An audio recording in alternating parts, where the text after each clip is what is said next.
بسم الله الرحمن الرحيم. السلام عليكم ورحمة الله وبركاته.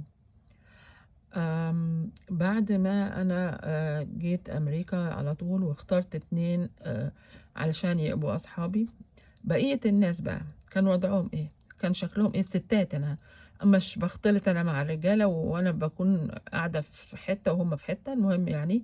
آم، لكن عادي يعني أنا ممكن أقعد في نفس الترابيزة، بس مش بكون مستريحة.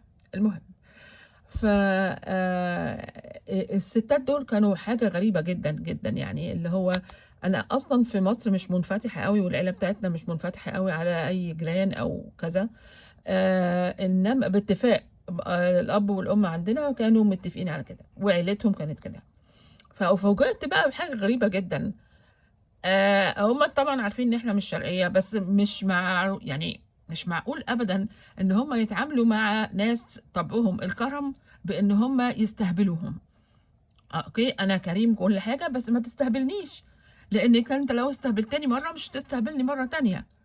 ماشي، ييجوا وياكلوا ونتعمل لهم جميع أصناف الأكل الحلو والحادق، ثم بعد كده أُفاجأ بشخص يقول لك إيه، أنتم كلتوا بقى خلاص، يالّا بقى تعالوا كمّلوا بقية السهرة عندي. يعني أنا شغّالة بقى، ما أنتم مشيتوا قبل ما أقعد حتى أتكلّم مع حد. ده صنف. الصنف التاني، أنا ما عايزنيش، مش باحب الهدايا، ما باحبش حد يجيب لي هدية لإنها غالبًا بتكون كراكيب، لإنه أنا ما باكونش محتاجاها. فرضنا إن هُم جابوا هدايا، فالهدايا يا جماعة عبارة عن هدايا already متقدمة لهم وقديمة، والصندوق بتاعها قديم ومكسورة.